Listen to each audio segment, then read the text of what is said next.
Hello, everybody. Today, we will be talking about local people, lasting impact, sexual violence in your community. I am Anadelia Morgan. I am the Membership Services and Technical Assistance Coordinator here at Iowa CASA. And we also have, Good morning. My name is Kelly Marie Meek. I coordinate our prevention and public health work, and I'm here to provide some prevention insight and support to this training. great, thank you. Okay, so today our learning points will be review the importance of connecting to your community, learn skills on how to educate and become a well-known resource within your community, and learn skills on having a community-wide sexual violence response. So first, we'll be talking about connecting with your community. So again, we usually start with definitions. The top is a dictionary definition. So, a group of people living in the same place or having a particular characteristic in common. And the second definition, a people with shared history, identity, heritage, struggle, and or beliefs. It is a little more varied, and we think about all the things that encompass, or we try to think about all the things that encompass being a community.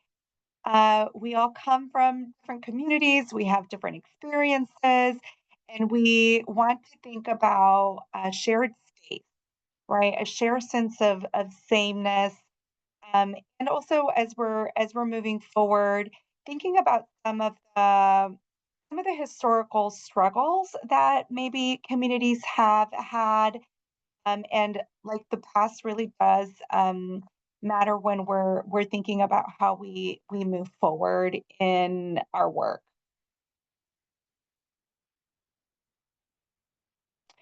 So we're starting out with the effects of sexual violence, right? This is modeling the ecological model, but it really has that sexual violence lens, right? We have in the middle a person who experiences sexual abuse, and then it doesn't just impact that one person. uh, Sexual violence can have or does have a ripple effect. Then we go into a family. We have things that the family might experience from the person who experiences sexual abuse. There might be some guilt, some missing employment, broken relationships, uh, right? Secondary trauma could lead to depression and other mental health things, increased concern for others and the survivor, mistrust, involvement in the legal systems, and also could have some victim blaming. And then the ripple effect goes into our community. There could be more disconnection, community wide trauma, less community safety, feelings of less community safety, perpetration of rape culture and rape myths, and mistrust. And a lot of times when we're thinking about how sexual violence impacts, when it is on a grander scale, it can tear communities apart. So, how is your center connecting with your community is our first discussion. If Alex, you want to pause, I had a thank you. Can everybody hear me? Can you give me a thumbs up to see if it's a little more clear? Thank you. Okay. Awesome. All really great ways to connect to their community. I know that I have been to one of the film series. Thank you, Emily. And a really great, I know there was a really great turnout and great conversation for those. And that is a good way to connect. Also, tabling, as Kelly Marie mentioned, there is a lot of our prevention team tries to table in many places to also connect with the community, attending events. And I really like that the city, attending city council meetings and those sort of things are really important. Also, as a part of educating yourself as well. Yeah, and I still see one more comment, tabling, committee meetings, SART meetings, CCRT, community presentations, right, and giving out agency brochures. Thank you. All really great ways. Thank you for sharing. So now the next thing that we do have. Oh, sorry. Let me go back really quick. So a really important thing to consider is, again, as we're connecting with our communities, we want to think about two sides, right? So that's why Kelly Marie is here. We're going to be thinking about the prevention and the response side of when big things happen. Well, the more information that we get out, right, we are thinking about, we're trying to subside some of the fears, the anxiety, the shame, the blame, rush to judgment, and some of the misinformation that can be out there. So part of connecting with your community is making sure we get information out. So we're going to start with our first scenario and then go into breakout rooms. So recently, a survivor, and really the question is, how would your community respond? Recently, a survivor came forward and disclosed that a well-liked physician that was highly recommended for school sport physicals in your community had sexually assaulted them. Since then, about a dozen or so former students have also spoken up. While some people have publicly supported the survivors, others have blamed them for bringing up old stuff. Now, it seems like the survivors, current students, the school, parents, and others in your community are in disarray.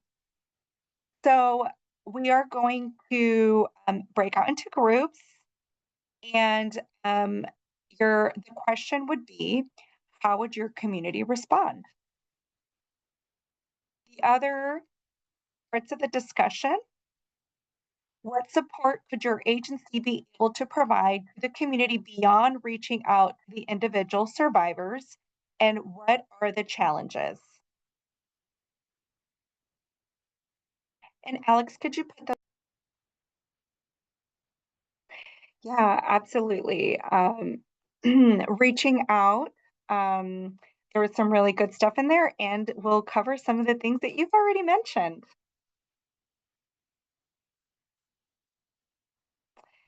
So, can our programs accommodate community-wide trauma? Right? There was a survey that was done. It said 1 out of 6 Iowa women say an intimate partner has raped them, right? And that we did the math, and it was about 198,000.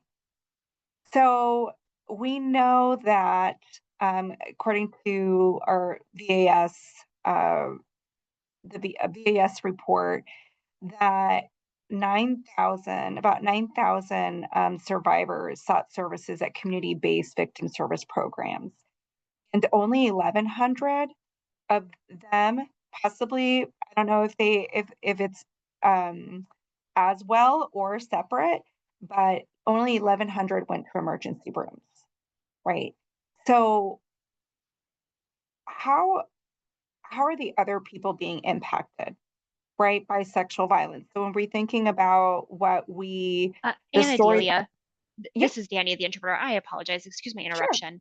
Just want to make sure that I have clarity on the communication here. You had talked about 1,100 went and got emergency services. Was that out of the 9,000 or out of the 198,000? So that's what I don't. It doesn't say if it was part of the. Sorry, it doesn't say if it was part of the 9,000 or it's separate. So they were shown as separate, but it could have been also like when some of the 9,000 that also sought, services at victim crime centers. Yeah, and if it's okay, Anna, I think I can help Sure, clarify. sure. So the statistics are counted. Here's the number of people who went in saw services from a rape crisis center. So like all of you on the call. And here's the number of people who went to the emergency room for sexual assault services. But all of that information is collected in an anonymous way. So there's no way to match up Yes, if any of those people are the same people or if they're all completely different. right, right. But the bigger point, saying even if it's from the same or separate, that is about 10,000 people that ask for help, right? It's in one way or another. And so we're thinking about in the grand scale. So when we're kind of talking, I know Kelly Marie will talk a little bit more prevention. We're thinking about how are we trying to prevent sexual violence from happening? And then how are we responding, assuming that a lot of people have already experienced sexual violence? So here are some of the questions to consider. What is our role in the community? Right? Sometimes we might struggle with being good collaborators because we're trying to meet grant objectives, and sometimes it can be hard with our limited funds. Number one, and then it might limit the funds might limit our ability to be able to do the things that we want to do. Right? Some of the creative things. So those are things that we might think about when we're trying to move forward in doing the work. So again, we value community conversations. Are we afraid to make public mistakes? Are we familiar with the past trauma of the service area? Do we see it as part of our skill set, right? To go to do community wide work. Do we know how to facilitate large conversations with our communities about sexual violence? Oh, sorry about that.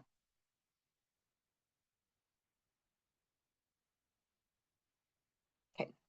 So, as we're analyzing our community needs,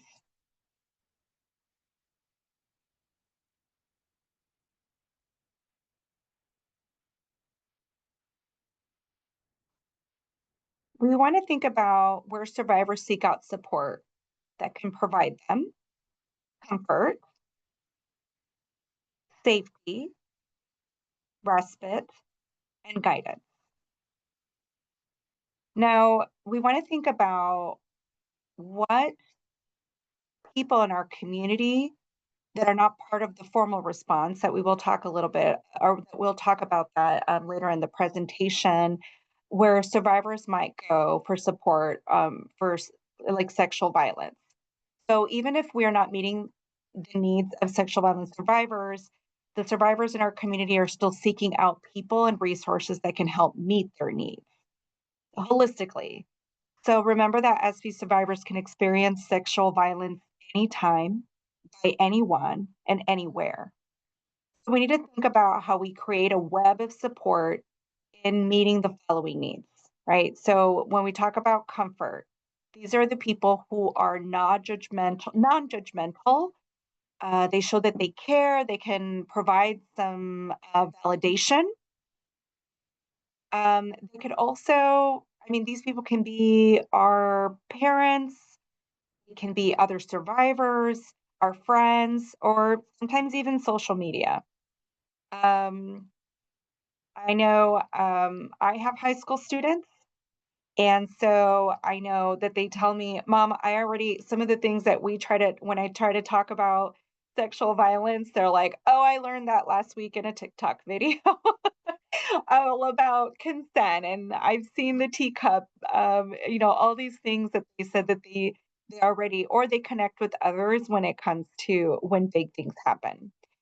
When we think about safety, and again, we will break down some of these groups, but for some of these students, when we're going back to what happened in the scenario, these students hopefully have built a bond with some of the teachers, right? Teachers or guidance counselors, also community leaders can also feel like safety when they've advocated for certain communities before. And there are other people might outside of also the police department or right, that they can feel other people they can feel safety from. Respite, we think about relatives that maybe are not part of like the daily life but can give a break.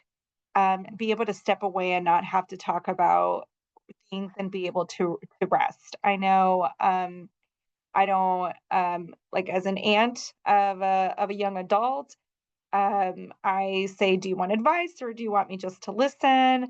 I'm not putting pressure on on my nephew about when he's trying to tell me something about how to do it or how to do it right. I just can listen.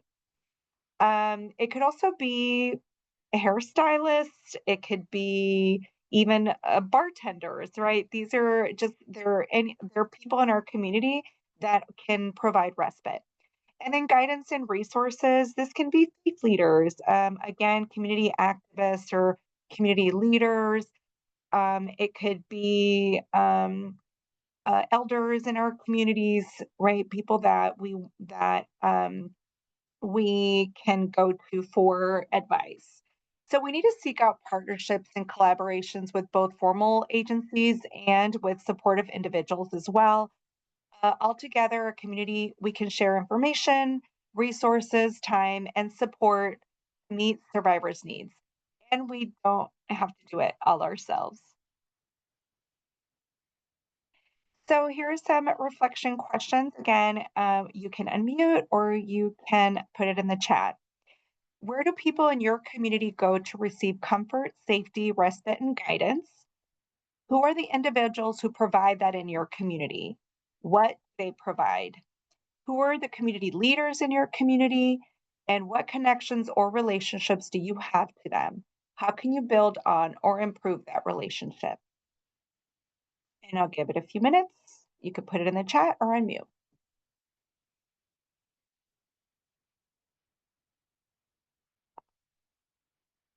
Good. Thank you. Oh, just did it again. Yeah, so just things to consider, right? A major piece of being part of a community is showing up and having something in common. How do we figure out who we need to consider in our community? How does that intersect with ours, like our programs? Where do they differ? And we should also have some idea of our own vision if we're asking and pondering this question. And you should also take into account what the community's vision is. Those visions might contradict each other or they might be more similar than you thought. Either way, knowing and sharing that information is helpful when you're sharing space. Even if it's different, that's okay too, right? Parts of the community, even though it's different, it's okay. It's okay to have different opinions. But we're looking at safety and collaboration, right? What does a vision of safety look like for members of our community? What does it look like to be a meaningful member of the community? And what does it mean to work together in our community? What gaps exist in the community, and how can we creatively contribute to meeting those gaps?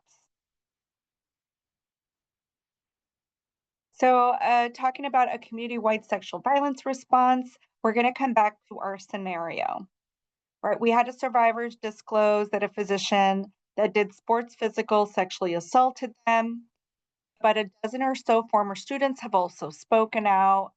Some people have publicly supported the survivors, others have blamed them.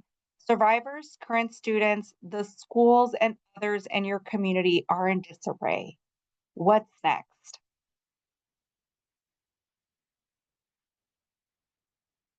Okay, and I'll let you put that in the chat as well. What do you feel will be the next step?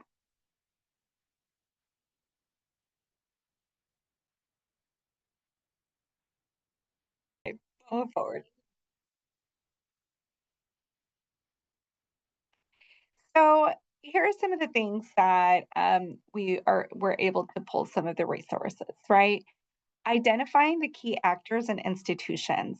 You could call them stakeholders. You can call them key people. You can call them, different, whatever you would like. But thinking about who who are the key people that we need to think about, or for both supporting and that will support. And again, identify and institutions. We need to think about community-based interventions. And Anna, not to interrupt, but just as you're going through these, some things did start to come into the chat. And so Okay, that I think awesome. are relevant here. So when you're talking about identifying key actors and institutions, somebody shared that their thoughts about next steps were communication with the school district or admin about how to handle student discussions and potential bullying during class. So the school is Nice. definitely one of the key actors Mhm. and institutions to get involved here. Yeah. Awesome. Thank you for that. So we're right on the same we're on the same page. Yeah, the public response is important. Internal organizational response. Now that could be a whole other CE. So we're not going to spend a lot of time talking about internal organizational response, but definitely things to think about are like what are your policies? What is the culture, right? What things can you do that are outside of funder requirements that can lead to building a community response in that network. And so and then thinking also about the importance of long-term or extended response. So even though we will be talking about some next steps, part of building that long term is really important for sexual violence survivors. And right, so we think about when survivor this could be a trigger, right, for somebody that's already experienced sexual violence. So anytime, anywhere, anyone, right? Those are the things that we think about for sexual violence. So we have to think about like an extended response. Yeah, and somebody else here in the chat too just mentioned that one of their next steps would be to engage the community and other partner agencies to see what the community was needing. Almost like a mini needs assessment, right? Like where are we at Mhm. right now and what do we need? Do survivors need support or does education need to be provided or both? Yeah, and I like that resonates with me because when I think about the prevention impacts, and we'll talk about that a little bit as we come through, but um, we know that it's human nature. We want people to think about prevention all the time, but often we don't think about prevention until an incident happens, right? You're not so great about getting your mammograms you're supposed to get, and then you find somebody in your friend group who is diagnosed with breast cancer, and then suddenly we're all on top of getting our mammograms, right? Like that's how preventative service happens when you think, oh God, what could I have done? And so, certainly thinking about next steps, that's going to be one of the questions that comes up is how could we have prevented this? And starting to think about maybe some of those prevention activities that you were struggling to get people to engage with. Suddenly, now you have all kinds of people that want to engage with that prevention work because an incident has just happened. Right. Yes, absolutely. Thank you for bringing that up, Kelly Marie. And we're thinking about again when we're going back to who was affected in the community, right? And again, this the prevention, as Kelly Marie mentioned, and the response side, right? So who's affected? Absolutely the survivors. Now, this was a physician assistant. We don't know how long this physician assistant was working in the area or how long they had been receiving recommendations from them. So part of some of the you're bringing up old stuff. We don't know um, how long ago this happened when the survivor came moved forward.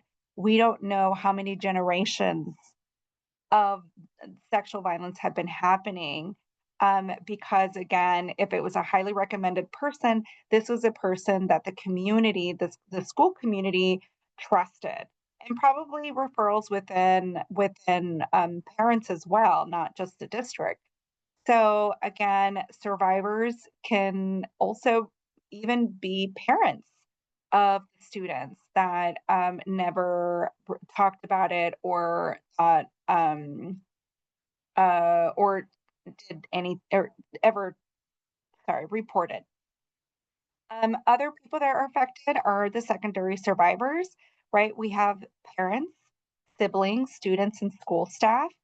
Now, parents, as Kelly Marie mentioned, were like, how, of course, as a parent, right away, oh my gosh, what could have been prevented? How could I prevented this from happening? How did I not know? What could I have done? What are the signs? What are all these things that we think about as a parent? It, it, when something like this happens, I probably would read all the podcasts and do all the Google and all the social media follows. Kelly, did you want to mention something about that? No, I was to say, just as you're talking, that also makes me think about all of the students and maybe who've gotten older. Again, we don't know how long the situation's been happening, but and the parents of kids who went to that provider for their physical, and their kids aren't disclosing that anything bad happened. But I think you start running that idea in your head too, that right, did something happen and I missed it? Did they not talk to me? So even if their kids aren't survivors, the the parental response is almost very similar for anybody who went to that provider ever, or took Mhm. their kids to that provider. Right. Yeah, and so we also have the district, right? The school district is also affected in the community, and they could also, they're affected and could be also part of the support and the full community, right? All who heard about what happened, even if their student wasn't maybe didn't experience it, or like Kelly Marie said, they don't know if their child is not disclosing to them. They're still it could tear apart a community about, like, one, about what happened, or are they safe, or you do have the other side of, again, victim blaming, as some of you had mentioned, that saying that, even, I guess, if it was like female, right? Like, I had kind of grew up in saying, oh, well, she was being forward, even though it's like a child, right? A teenager, and saying, how was she dressing? Or when she went to the appointment, like things like that, they do happen. But then other people hearing that impacts them too when they're hearing that language. Okay. So, who do we need to coordinate with and why? Some of you have already mentioned many of these things. The criminal justice system. So it is the police, the prosecutors, right? Like, different people. And we are gonna break these down a little bit more so we can have some conversation. School and educational setting, healthcare providers, religious institutions, media, and we didn't have it, but that is, part of what we keep talking about is other community members, and that it has this, we'll talk about that separately. And I think one of the things to think about is, um, that we want to make sure that we're empowering survivors to make informed decisions about the type of accountability that best serves their needs and what steps they wish to take to obtain that. So, as we're navigating, in the as a community, we have to tell people, that everybody wants to approach it in a different way, and whatever way that they want to approach it. So if they don't want to come forward to report to the police, or they don't want to, they want to just seek healing, um, that is an okay way to respond, because some of the things that could also happen is that, there might be some anger about, some people coming forward and some people not coming forward. And so that can have also, be something difficult for the community to understand, that everybody responds differently. So, when we're talking about the criminal justice system, it's important to think, when we're engaging, um, that learning, what is the relationship with law enforcement, prosecution, and law systems? Some of you already mentioned that you've developed relationships with some of the with with law enforcement, and that you've developed good relationships. Can you tell me a little bit about what that looks like when you saying that you work with them? You can put it in the chat, and we don't have to stop the recording.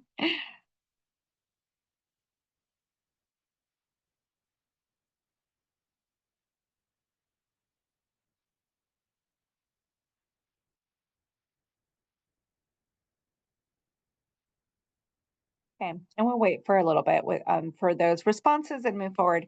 So, have you worked with people in criminal justice system to provide trauma-informed practice? And I know one of you mentioned that that is one of the things that you are working on is working with police officers or lawyers, right, prosecutors, and talking to them about how to have a trauma and be more trauma informed when you're talking to survivors, and language, right? Language is really important about how they ask those questions. Mm. Explain. Oh, we do Yep. have.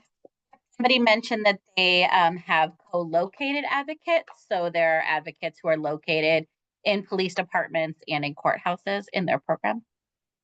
Yeah, awesome. We also, I know that I have seen an advocate at a community event, and they were just chatting with some of the officers that were there, also supporting the event, and just even right building that relationship. I saw some business cards go out and saying if you ever need support or right. And sometimes it could be informal of just like, oh, this is some of the stuff that's happening, and talking about things that are happening in the community. And right as an advocate, um, right, they're saying, "Hey, we're actually getting a lot of calls from parents about this," right? You would have the inside saying like so that you're getting referrals and you're also having an understanding that of what is happening in the community and trying to move forward proactively. So then also explain to survivors what they might expect if they decide to interact with the criminal justice system.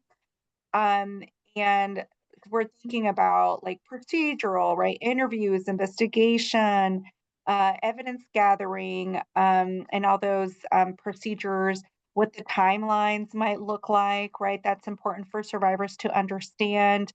Or even before, right? What kind of privacy, right? Like, what are the things before before the reporting? Like, um, what might happen if they do report, so that they have an understanding, and then be able to fill them in on some of the things that you know. What how will their privacy be kept? And then, of course, any relevant laws. So, like legal definitions of crime statutes, right? Like Iowa Code is really important to say this is, and also from your role, explaining to them like your confidentiality and that sort of thing. What legal protections are there for survivors? And then maybe familiarize and informing them what SART or CCRTs. I never know how to say that. CCRTs. You can't really say Commun- certs. Community coordinated response teams. Yeah. Community college, yes. Sexual assault response teams and community coordinated response team. But no, I'm saying like when the acronym, it's like SART and CURT. And so right, and how is their work, applicable in these things, and how they move forward, and that sort of thing is really important for the community to know for support. And then having an understanding and explain to survivors again that not all victims will want to respond in the same way. There's some real good things that came in the chat too, Anna. So one program said we do SARTs monthly, and a local law enforcement officer has significant training in trauma informed interviewing. So we've developed some presentations with him to present to other law enforcement officers in our department. Some of our law enforcement officers will even call with questions about how to better talk about certain topics or talk to survivors, which is very appreciated. They're also working on developing better connections with county jail, so they know that they can call us and that they should allow incarcerated people to call. There's also a mental health team meeting every once a month. And so law enforcement is one of the people on that mental health team meeting.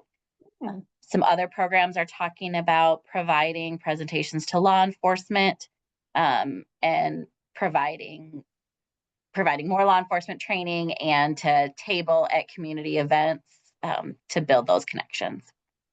Awesome. And this is why I love the sharing portion. I think that's the first time I've heard of a mental health team meeting with a police officer attending. And how neat for your community to be able to have that support or that building that bridge, right, to be able to support survivors of sexual violence. Really neat. All the other things are great too. And just saying that, right, like that is would be a really neat thing to bring into other districts. So, many of you also mentioned, right, the importance of connecting with school at the school and educational setting. So, who are the key personnel that can help support? Sometimes we only think about teachers, right? I am very involved in our district, so I really think that go beyond that and thinking about who we're building relationships with or who will get some of the balls moving. um, Here I didn't mention, but even engaging with your school board about some of the important things, the policies that they implement within the district is really important. Here we have teachers, and which we talked about being a support and being that for since they're seeing students all the time, making sure that each student has one connection in the district is something that you can talk about school board or principals about and saying who is their askable adult. And I know Kelly Marie, you'll talk a little bit more about the askable adult training in a bit. So teachers are important, guidance counselors also are important. Some school districts have mental health professionals that they have access to. So having conversations about them and saying, what are you up to date with some of the sexual violence information, or how can we support when it comes to things happening at a bigger scale? And once you've developed those relationships, those are people that you can have for support as well. Community liaisons. I don't know, different districts call them different things, but sometimes liaisons can serve as family interpreters or family engagement leaders or engagement coordinators. And some of these people know the community a little bit better in a different way, and different communities, right? They come in contact with different communities, especially if they speak other languages. So building relationships with them would be a really great thing. Community education directors. So I put that because I thought about how when they're in charge of like special 504 plans or what's the other and I drew a blank 504 and APs. IEPs. Yes, they might have a better when we're talking to them, and they're giving professional development to staff that work with students. They also might be a great contact for possibly some survivors that are have more needs. And then also that could be sorry, that was their special needs directors or special education would be called sometimes differently. Sorry. And then community education directors is sometimes they have programming, and I don't know if every school district has this, but they have programming that they have for our community. Maybe having a sexual violence track. You could call it something else, but saying, "Have you thought about bringing in somebody to talk about sexual violence in communities, or being one of those speakers for some of the events?" Could be something great. I know in our district they had a mental health day, and they brought in people to do workshops, and that could be also, community education, they brought people to do workshops about different things about mental health, and that would also be a great way, to be able to facilitate a workshop. Um, and then you have club sponsors. There are a lot of clubs, and leaders, so they're also connecting directly with students. That would be really great to connect with and thinking about how we can support. What are any other people or people you're already in contact with that covered this in the school and educational setting?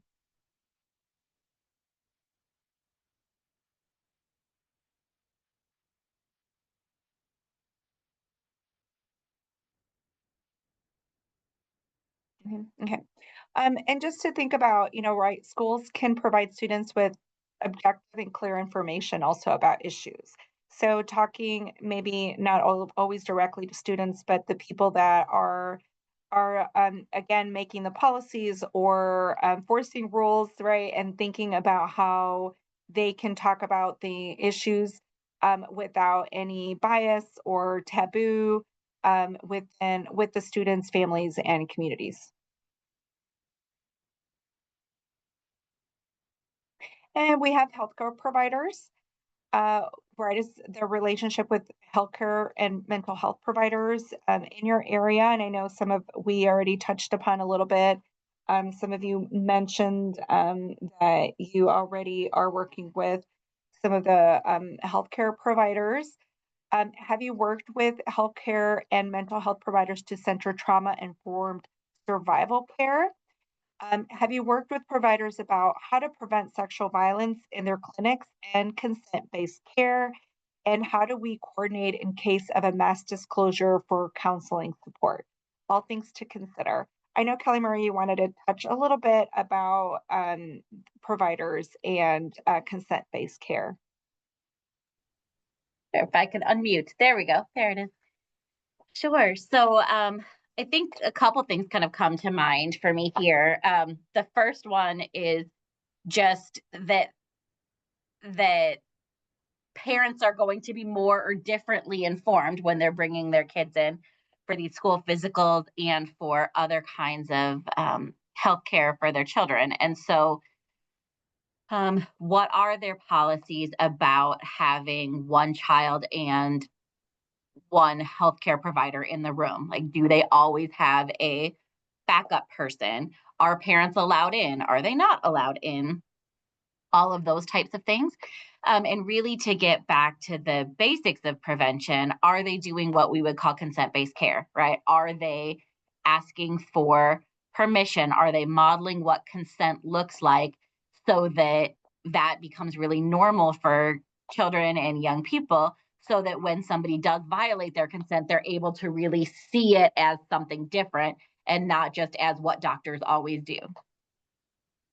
And so those are some of the things I was thinking in that area. Yeah, awesome.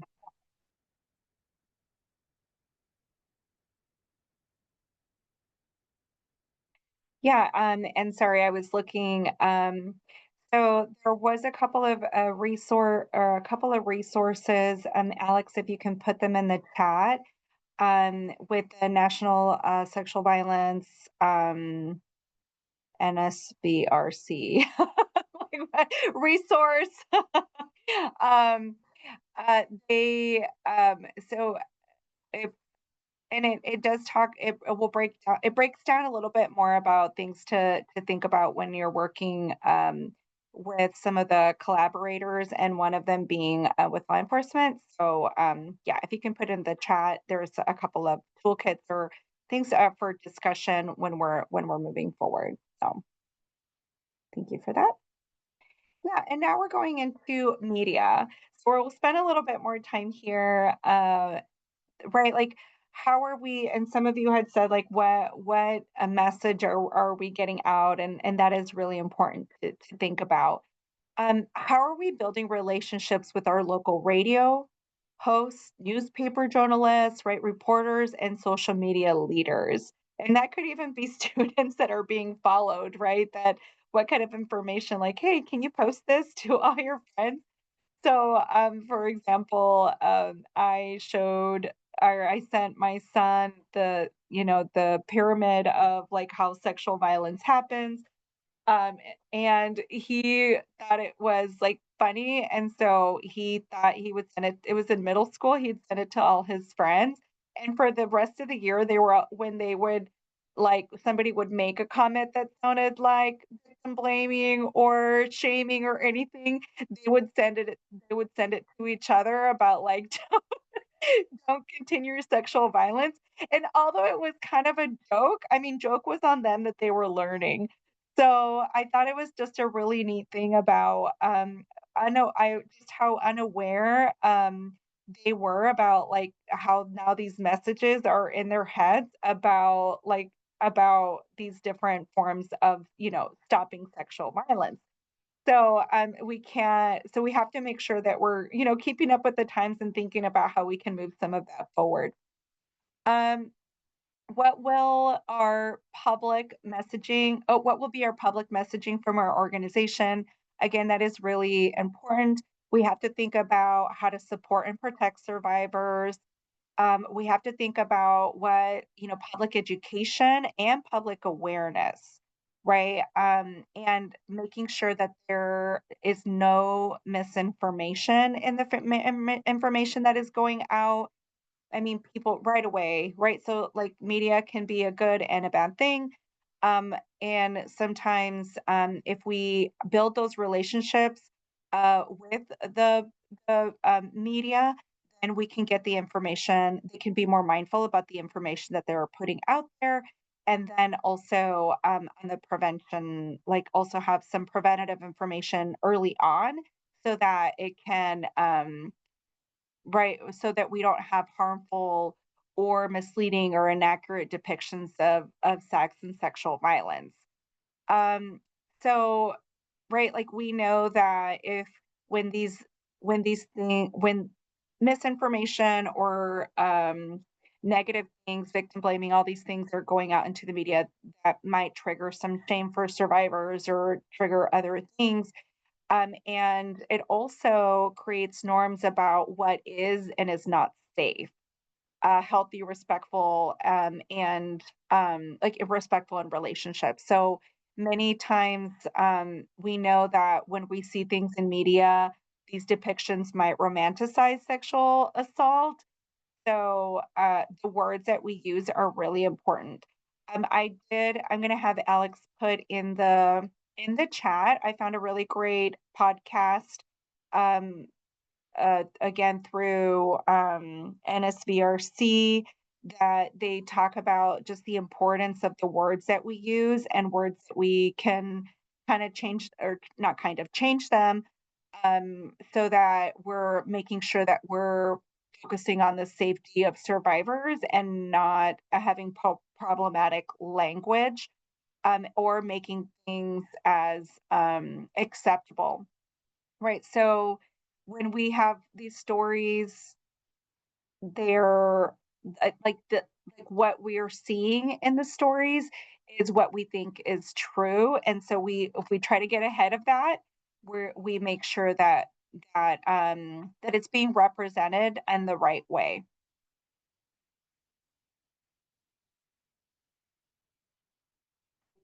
So I did have one thing, research from Berkeley, the media studies that I thought was really good. They talked about how when sexual abuse is covered in the news, they found language that is often vague. And so sometimes there are no solutions about, like, they rarely talk about solutions, and most reporting failed to address the social stigma and other barriers to prevention.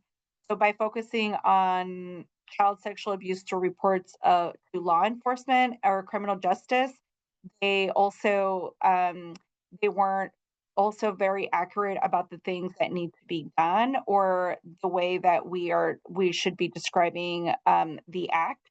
So again, really important to making sure that we're building those relationships so that doesn't happen. So when we are talking to reporters, they can expand. You can expand the stories by bringing in solutions, right? What are local communities doing to prevent child sexual abuse? What is working? What do advocates think should be done, right? So calling you on your opinion when you're thinking about, like, what can we do now? How can we move forward? That's really important to think about. Could it be done in this community? If so, why hasn't it happened here? Right? We could also use precise descriptions of child sexual abuse. Um, so reporters should work with advocates and other professionals to identify appropriate and precise language to describe the incident of sexual abuse.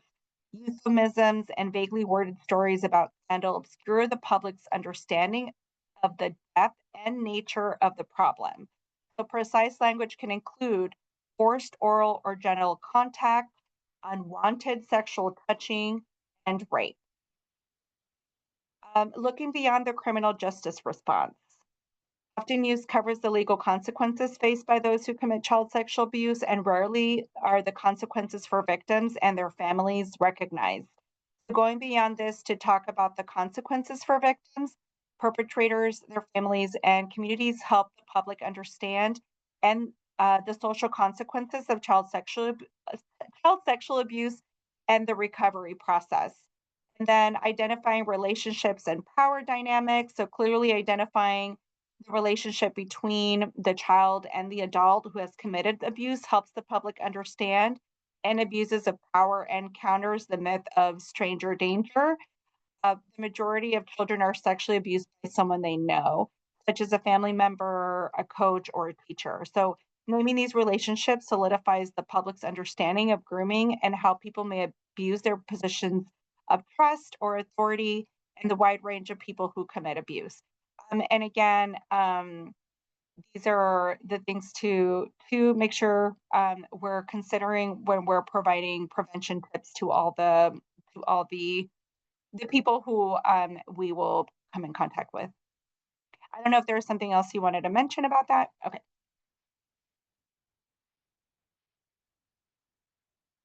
So moving forward, right? How do we identify community assets for support? Some of these are people that, right, where we're considering that could be harm, but also they could be support. So we're thinking of parents, romantic partners, friends, social media, teachers, school administrators, loved one, community leaders, relatives, therapists, stylists, bartenders, community organizer, activists, faith leaders, tribal leaders, and oh, I had social media twice because it's really important. Thank you. And then other ways we can create support for survivors. As we connect with people, we think about how can we have support groups. Maybe we don't aren't the ones that are leading them all the time, but we have different groups that they can go to where they feel safe.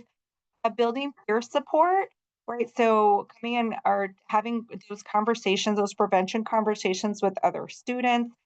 I know in our district we have like a feminist club, and the feminist club, they every year they collected menstrual products for students. But also, just they talked about the different things about consent, and I that's a great way to saying or at least telling them about what can happen or what you should do for disclosure. Those are great ways to tap into getting into contact and building that peer support. And then creating an askable adult training, right? The students they're consistently talking to different adults. How do we make sure that they're safe? And Mary's going to talk a little bit about that. Yeah, for sure. So, a lot of times we think about something like an askable adult training as being strictly prevention, right? So, we're trying to provide protective factors around young people to make sure that they have safe, non judgmental folks to talk to, just like Anna's saying. Um, and it is really a great prevention curriculum in that way. And we also know that when we're talking about survivors of sexual violence, that violence impacts them in a lot of different ways. And so, of course, it also impacts their parenting, right? And it doesn't impact everybody in the same way. For some folks, it makes them almost more strict parents, right? You'll see that it's very common for not just survivors of sexual violence, but for advocates who work with survivors of sexual violence, even to not allow sleepovers or to be, I will speak for myself. Sometimes we can be called controlling by our children when we really want a high level of detail about where they're going to be, who's going to be there, and what's going to be happening there.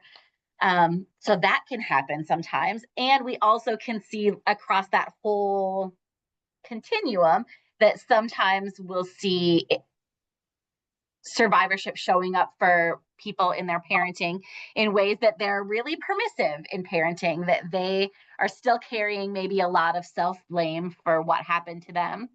And they think that that will not happen to their children because their children won't do the things that they feel like they did that were wrong. And I'm using big air quotes for wrong, right? Because we know that that's not real.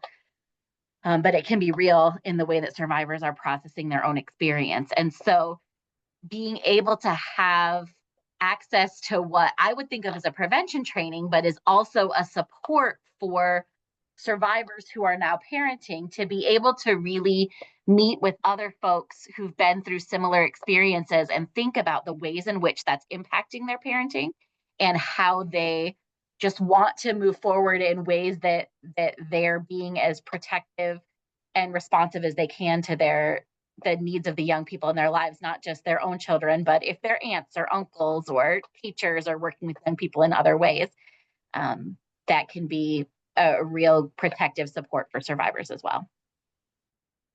Absolutely. Yeah, Kelly Marie and I had the pleasure of having my 18-year-old daughter be one of the panelists and do the Askable Adult training.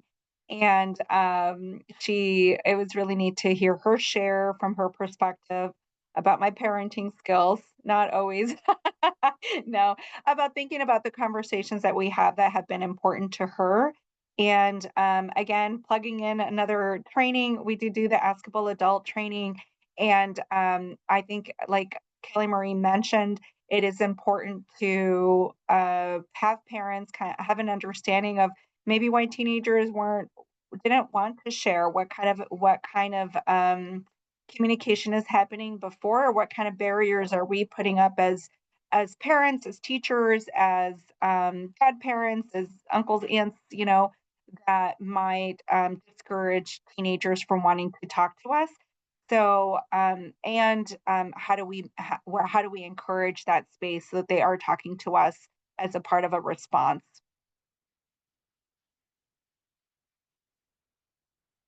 And then when we're thinking about our secondary survivor support, they probably need their own space, right? Their own space to be able to talk about what they experienced, and how to be able to support.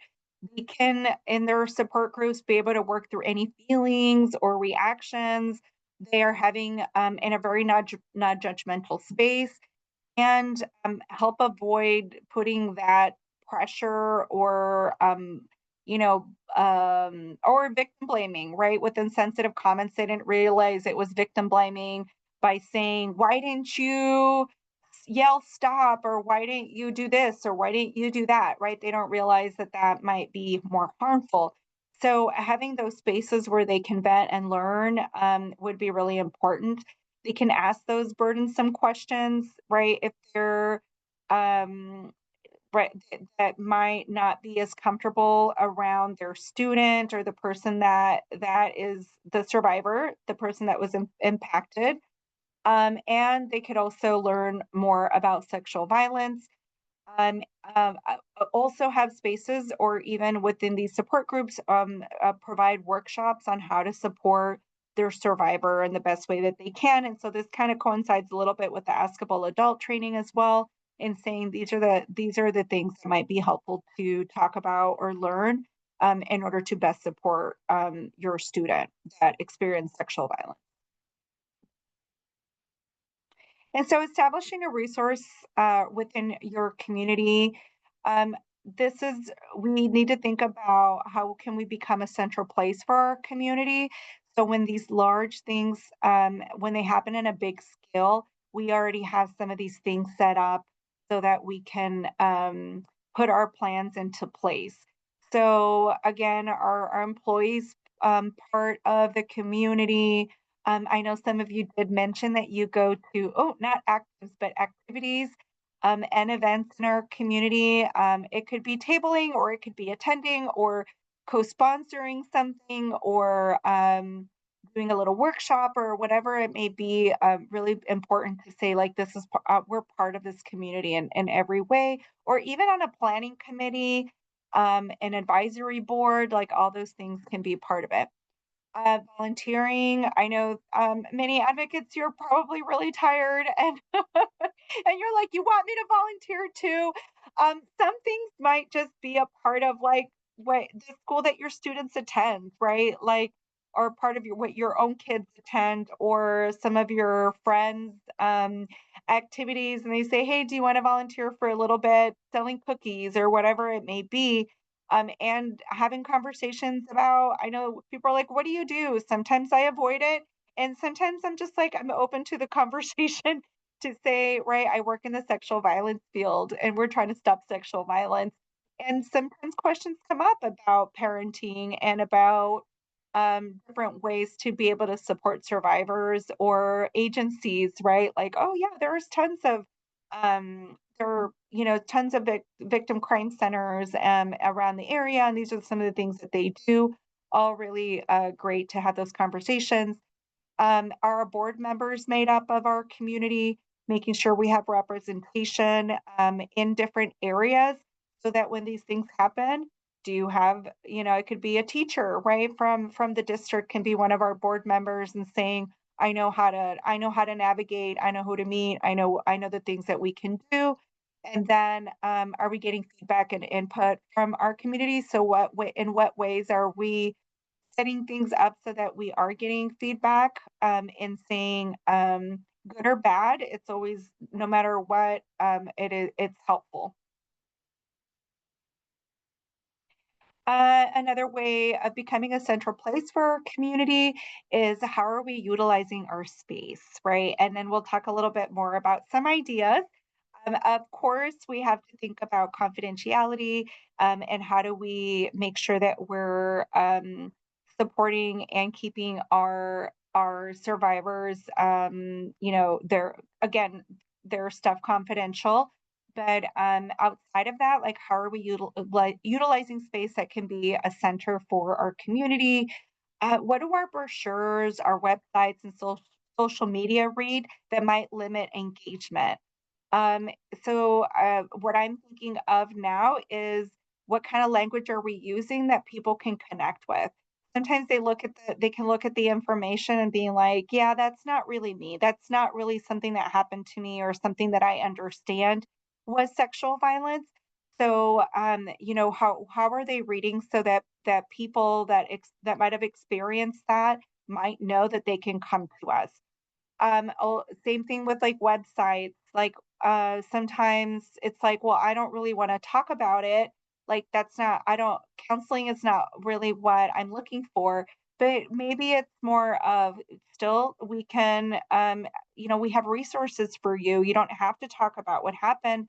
We have resources for you. We can connect you to other people. There are some, even different types of support. Oh, yeah, sorry about that.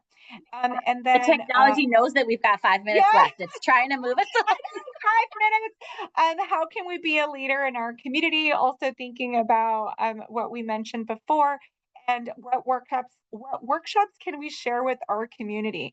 So what I'm thinking of here is like, what is like trending at the time? What are those little dolls, Kelly Marie, boo boos or bobos Yeah, or I've only ever seen it in writing, so I'm afraid to even try to pronounce it. But like, yeah, look, I'm gonna go Labubu. Labubu. I think it's Labubu. I think you're right. Anyway, not just saying having a Labubu workshop, but thinking about like how can that connect to some of the information that I would like to give, right? And saying like, oh, I don't know how you want to connect it, but like, there are just things that might be trending. Like, I think about sexting and or like how to keep your children safe on social media from sexual violence, sextortion, like those type of things. And maybe parents are like, oh, I would go to that workshop. And then you can talk about other ways to support survivors or things about how to prevent sexual violence, right? By pulling them in with that.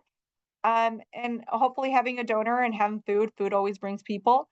And then when we're talking about how can we be a leader in your community, I mentioned like, can we sit on advisory boards or have one of our staff members sit on advisory boards to be able to like different types, even sometimes there's school advisory councils that where you can give feedback and give that sexual violence lens. Other things, bringing in community, what practices and procedures that make it hard for the community to come into our spaces. So I know confidentiality was one of them, but what are some of the things that, like, is there an opportunity to be able to be more welcoming into our buildings and maybe be able to host something in the evenings when like outside of office hours, just different things that we can think about so we build those relationships. What can we do so community members feel comfortable coming into our spaces? How can we creatively use our space to be a hub in the community for receiving information, learning new skills, receiving support, and connecting with others? I think the other part is we want to be that resource and saying, oh, let me contact this center and seeing what they think about this. And I know one of I don't remember who mentioned that that's happening already. Well, you'll get contacted to get your feedback about something that might be happening, and that's really great. So a community center, just what is a community center? A place where people can gather and receive information and resources.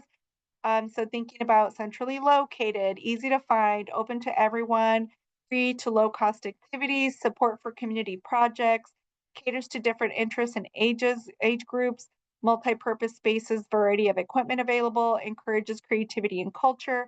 So being part of or being close to or finding ways in how to connect with community centers is really important to be able to continue being part of a community and not just near the community or like a side, and something to consider when we're trying to build resources or places that the majority of sexual violence survivors can go to for support.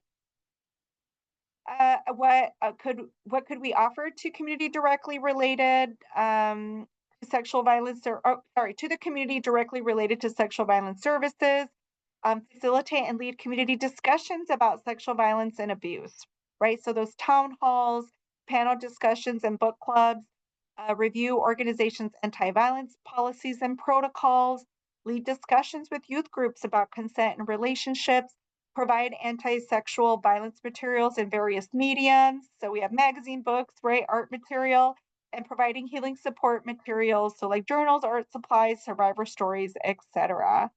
This is my last one. All I know we're at 12:30. So trauma creates change you don't choose, and healing is about creating change you do choose. And that's by Michelle Rosenthal. And thinking about how these, we can't choose what kind of trauma or what might happen in our communities, but acknowledging that collective experiences of violence can, deeply impact a group, and that there is that healing requires conscious and collective action to rebuild and reclaim a sense of safety and well-being in our communities. So um, I know that we're out of time, but if anybody wants to hang out or if you have any other questions, we can stop recording. And also, if any ideas like, hey, I'd like to learn more about this, can maybe we have